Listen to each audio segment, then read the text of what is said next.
nyibo mochio Nairobi ni gona barabo banyora chinga kichabene gochengera litukeliga bago kwana chinga kecho niko bono basabire omurembe konekiwa chinga kechiga libera lya siasa ligendrete konekiwa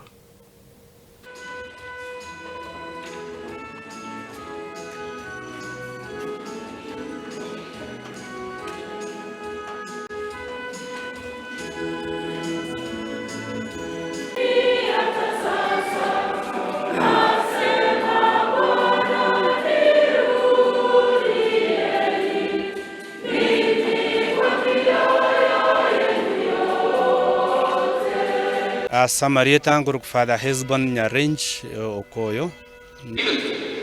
As far as I can see it, women might go more for confession than men, not because they are bigger sinners, but because, well, that's the way women are.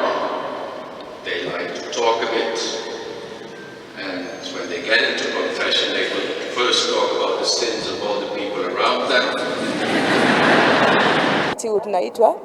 Tufunge na tujime alafu tushare na wengine. Lakini cha muhimu pia tunaitwa kama kanisa, sio tu kufunga chakula siku hizi. Kuna vitu ambavyo tunafanya kama Wakristo ambazo hata ukifunga chakula kujinyima na kutoa hiyo pesa bado inafanya usiwe na harmony na Mungu. Kwa hivyo naitwa kama pengine kama vijana wa siku hizi. Tunachukua muda nyingi kwa simu. Atukumbuke hata kuomba, kufanya nini. Unaitwa wakati huu jinyime hiyo tu. Mambo ya TikTok, mambo ya Instagram nini. Jinyime tu ufikirie ni nini nani Muumba wangu na ni nini ningefanya nitakuwa naye kwa harmony.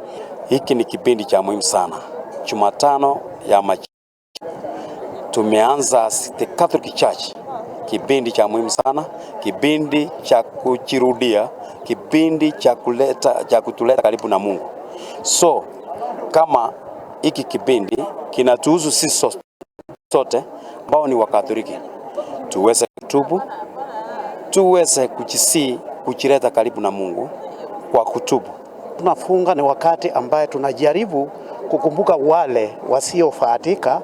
Tunaweza kuwa tunaomba pamoja, tukifunga tunafunga ya kuonyesha tunajiteza ile safari ya kubeba msalaba. Nasi kama Wakristo ni wakati wetu ambaye tunafuata ile mwenendo Yesu aliweza kufuata. Na hii ndio njia moja sisi ambaye tumefunga na sisi Wakristo kuweza kuwa tunasaidiana na kuweza kuomba ndiposa Mwenyezi Mungu aweze kutuonea huruma. Nchi hii yetu kuna watu wengi sana wako na shida ya njaa, shida hata ya kutopata mapato ya kutosha, na hao wote wanahitaji kama niko na hiki na mimi niweze kupeana kidogo kwa mwenzangu ndipo tuweze kupenda katika hii maisha.